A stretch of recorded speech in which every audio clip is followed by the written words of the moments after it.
So welcome to this, the second part of our little episodes on celebrity encounters that I've had over the years. This is a little bit different than some of the things that we do on History Hunters, but I think you'll enjoy some of the stories that I have to tell about some of the celebrities that I've encountered over the years.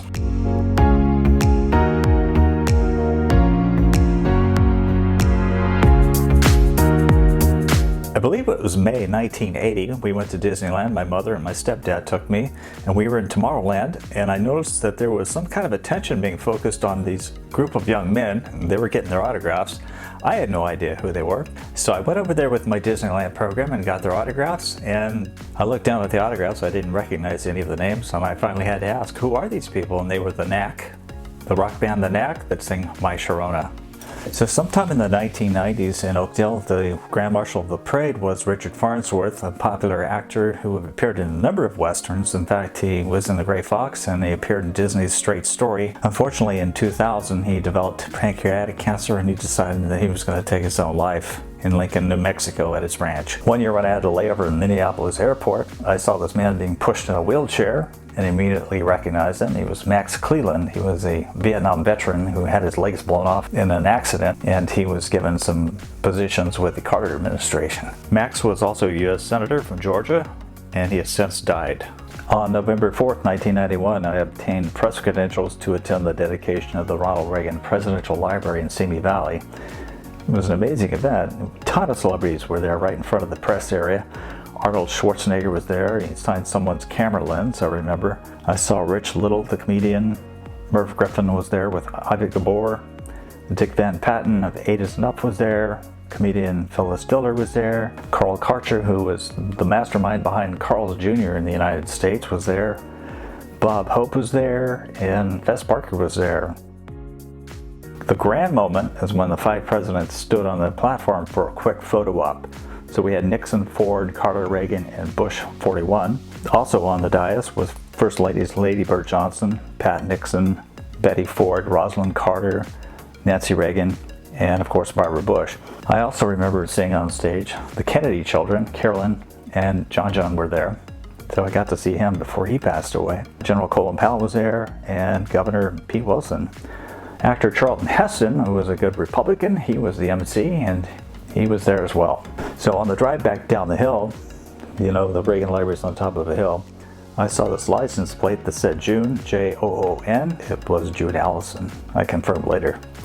In 1999, I drove 200 miles to see then Governor of Texas, George W. Bush. He had dropped in for a visit of a school in Bakersfield. As a member of the media, I was privileged to take photos of George and Laura sitting at the table with youngsters who were learning to spell. At one point, he leans in to the kid next to him, nudges him, and said, "Spell B-U-S-H." Gave his little George Bush laugh. I later got a picture with the future president at the risk of upsetting one of his campaign workers who tried to usher me out of there. He was totally cool about it, but as I was talking to him, he leans in, he gets very close to your face, and you back up because you can't see him. But yeah, he's a very personable guy. The following year, our office had a chance to host George P. Bush, who was Bush's nephew, who was stumping for him during that campaign. He was the one that Bush 41 referred to as the little brown one, and the media, of course, made a big issue out of it. John McCain came to Stockton in 2008, and I had a chance to see him at a rally there, as well as a photo op with his daughter Megan, who is now on The View. The little town up the hill from where I lived used to have a Western film festival where they invited a bunch of Western stars. And I remember one of the ones that I was thrilled to meet was Iron Eyes Cody, the Indian character actor. He was the Indian in that famous 1970s anti-littering commercial. Some people have a deep, abiding respect for the natural beauty that was once this country. And some people don't. People start pollution. People can stop it. But when I saw him, he had no tear running down his cheek. In fact, he seemed a little off-put by the fact that I wanted a picture with him. I also met James Drury of the Virginian, who told me in no uncertain terms that he was not going to give me his address for an autograph because he didn't know who I was. I also met Gil Gerard, the star of Buck Rogers, and I also met the twin sisters who played Carrie on Little House on the Prairie. On one occasion, I saw Ben Johnson in the park getting ready to eat this plate of food, and I troubled him for an autograph. I asked him if he would please draw something. I suggested a cowboy hat. Since he had one on his head, I didn't think it would be such a big deal. He really struggled with it. I got to meet Denver Pyle, who was, of course, Uncle Jesse Duke in the Dukes of Hazzard, so I was pretty excited about that, but I asked him if he remembered where a certain movie was filmed, and it was shot back in the 50s, and he says, I don't remember, it's been too long. Harry Carey Jr., who played in She Wore a Yellow Ribbon with John Wayne, was also there. He was most gracious with me, not only with autographs, but also just in his friendly demeanor and taking a picture with me. Buck Taylor, who played Newley in Gunsmoke, was at one of the film festivals, and I also asked him to draw something for me. I didn't realize that he was an artist and that he actually charged for his artwork. He accommodated my request, but he said, I normally charge for it, but here you go, he gave me a free one. I also got to meet Royal Dano, who I recognized as the guy who did the voice of Abraham Lincoln in Great Moments with Mr. Lincoln at Disneyland. And so I was able to ask him how he got the role, and he told me a little bit about how that happened with Walt Disney. Before we go, Lucas, I've got a little present here for Tad. That was Mr. Lincoln's son. It's a souvenir from old Abe. Mr. Lincoln, I don't think the boy's old enough to handle guns. This is a Colt that U.S. Grant carried when he took Vicksburg. I'd like the boy to have it. I know, but I don't think... Lucas, it gives the president great pleasure to give it to the boy. At one table, George Montgomery was talking to somebody off, and I was right in front of him videotaping him. And he looks up and he says, Jeff, you should have told me you were taping. So actor Dale Robertson of Death Valley Days was there at this film festival, and he was only autographing one item. Well, I had two items, so I handed this photograph of Mr. Robinson to a friend, and I told her to do not have him personalize it to you. She goes up there with the item. Mr. Robertson looks up, says, well, what's your name, honey? And she says, Allison, and he signs to Allison, Dale Robertson. I just cringed. When in Jamestown, California, I posed with Morgan Woodward, who was one of the stars of Cool Hand Luke with the great Paul Newman. I later had him sign this photo. That was the same day I saw Leo Gordon, the legendary Hollywood bad guy who played Luke Comstock in an episode of Andy Griffith's Show. I also was able to meet Monty Montana, the Western Star, and Trick Roper, who in 1953 at the inaugural parade of Dwight Eisenhower roped the president and gave the Secret Service the scare of their life. Also at a 1990s film festival, I met Sue Ann Langdon, who in 1966 appeared with Elvis in Frankie and Johnny. She also played Nurse Mary Simpson in one episode of Andy Griffith's Show. Also met John Agar, who appeared in 3 John Wayne movies and who was married to Shirley Temple from 1945 to 1950. I also met Will Hutchins, who starred in Sugarfoot, which was an ABC TV series from 1957 to 1961. You mean you heard of me too? Everybody's heard of you. In June of 1982, I found out that there was a film crew up in the foothills not far from where I lived, filming Shadow Riders, starring Tom Selleck, Sam Elliott, Ben Johnson, Catherine Ross. I remember being thrilled to go up to Ben Johnson and get his autograph, and also Catherine Ross, but I had no idea who Sam Elliott was and didn't even get a picture or autograph of him. One of the funniest parts about that whole experience is that Ben Johnson and Tom Selleck were on their horses doing take after take in this area of boulders, and Tom would come up and then the girls would swoon around him, and Ben Johnson would come up and said, I don't understand why none of these girls are paying attention to me, just Tom. It was also there that I met Angelique L'amour, daughter of novelist Louis L'Amour. She was kind of a technical advisor to that film because her dad wrote it, and she also had a bit part later in the movie Conager. In 1983, I caught wind that Kenny Rogers was up in the foothills filming The Gambler. So of course I had to go up there. I waited hours. The train came up. They got off. Got a picture with Kenny Rogers, and also got a picture with Bruce Boxleitner, who was there dressed up and had his 6 shooters. He actually pulled it out for the picture with me, and I had this stupid look on my face, like I was going, ooh. In 1982, I was an extra on the CBS TV series 7 Brides for 7 Brothers. If you've never heard of it, it's because it didn't last very long. But I got to rub elbows with the entire cast during 3 episodes. I got to take a picture with Drake Hodgeston, and I was in scenes with Terry Treyas, Tim Topper, and Richard Dean Anderson, and none other than River Phoenix. I remember once going around behind the building where they were filming, and he was tutoring with his mother, and walked past him and he looked up and he was in concentration, but he was looking at us as we went by. It was very saddened years later when he died of a drug overdose on Halloween Day in 1993. When the made-for-TV movie Bonanza: The Return was shot in 1993, I was able to watch Dean Stockwell shoot a scene on a boxcar, and I got his autograph. He was a child star who appeared in Anchors Away with Frank Sinatra and Gene Kelly. In 1984, I was able to shadow Michael Landon and Victor French when they were in the area filming scenes for Highway to Heaven, one of his last TV series before he died of cancer 6 years later. Of course, I got to visit with Victor French as well. He had a pretty dry sense of humor. At one point, I invited my grandparents to come up, and my Nana posed with both Landon and French. My last movie setting encounter was when Corbin Burnson came to my area to film a Christian movie titled Life with Dog. It was released last year.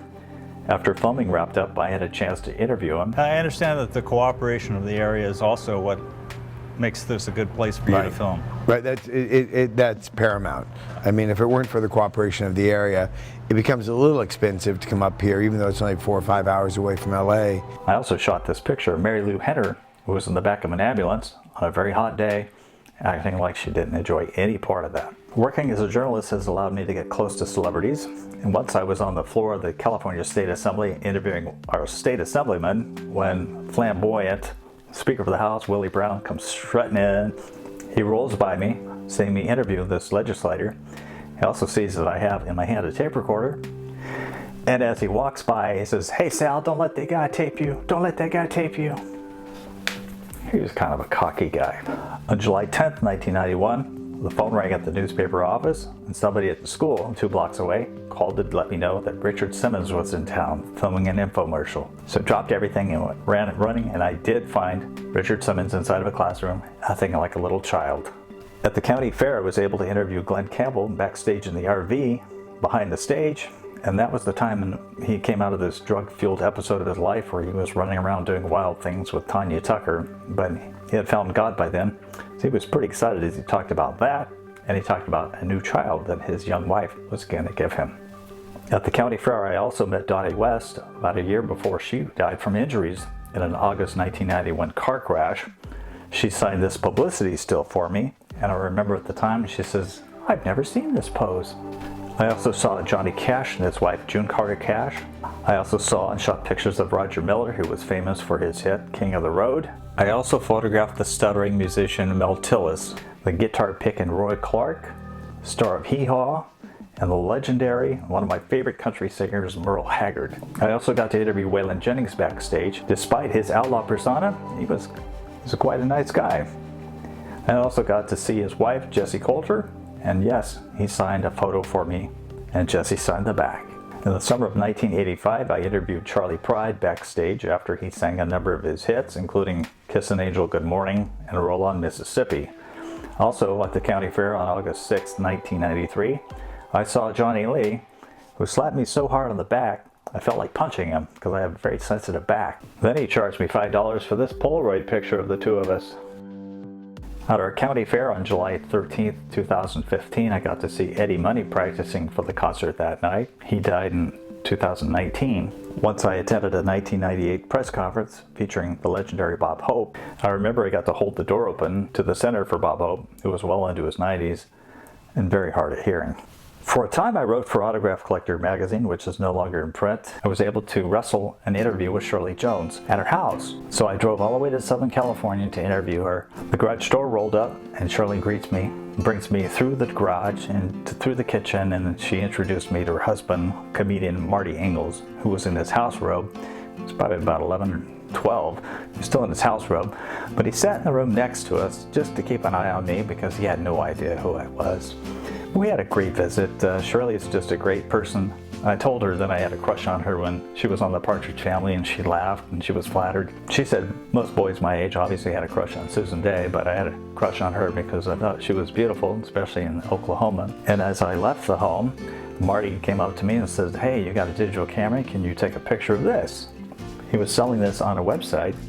It's actually a music box for a Christmas tree, and it plays "Oh, What a Beautiful Morning." I took a picture of it, sent it to him later.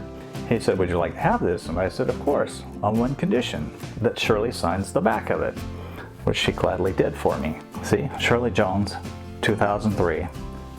Laurie, she played Laurie in the movie. Another occasion, I got to interview Lana Wood, who was Plenty O'Toole in a James Bond film. She was also the youngest sister of Natalie Wood. So she spoke to me and told me a little bit about what it's like to be living with a famous older sister. She also played the little girl in The Searchers with John Wayne.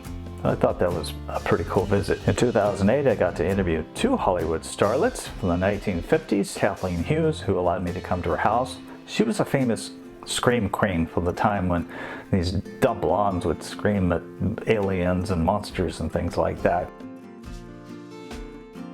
I also got to visit and interview Terry Moore, who was the former wife of Howard Hughes, the famous aviator. Terry Moore was in a number of films, probably most notably Mighty Joe Young in the 1950s. I believe she started acting in the 1940s. At one time, she was a rival for Marilyn Monroe and actually got to date James Dean and a number of Hollywood stars.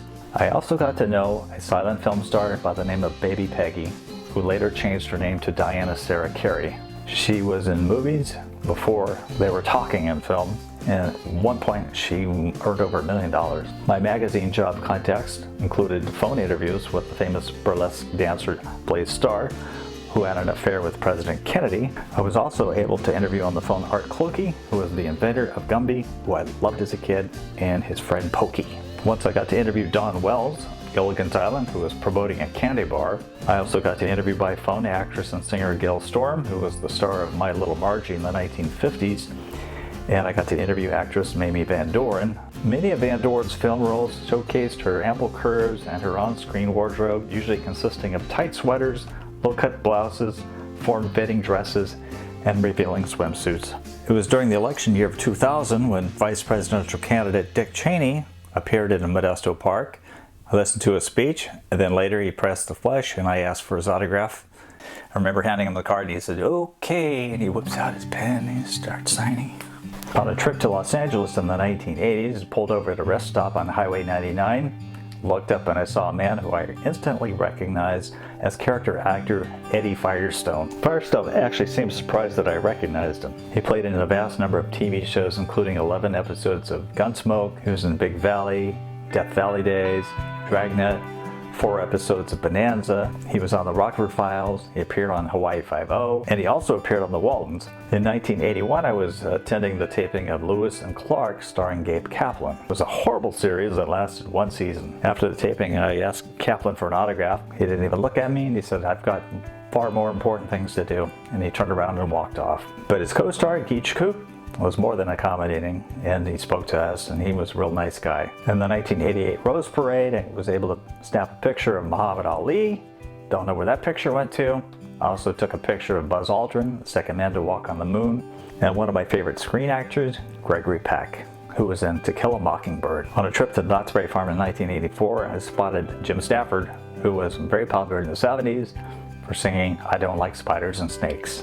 He apparently didn't like the attention either, because once we asked for his autograph, he took his sunglasses off, told his wife, "Well, these don't work." I also bumped into Meredith McRae, who was a star at Petticoat Junction, who signed an autograph for me. So sometime in the 1990s, I was at Disneyland, waiting in that long line for the Pirates of the Caribbean ride. Looked up in the Swiss Family Robinson treehouse. Coming down the ladder was actor John Lithgow, who I remember from The World According to Garth. July of 2005, there was a clothing store in my hometown, and Royal Robbins, the famous mountaineer, owner of the store, was making a guest appearance. I was able to get a picture with him. Unfortunately, that digital file was gone. Royal Robbins was known for being one of the first people to go up the face of Half Dome. And I told him that I did it the easy way, up the backside where the cables are. He told me, "Jeff, there is no easy way to go up Half Dome."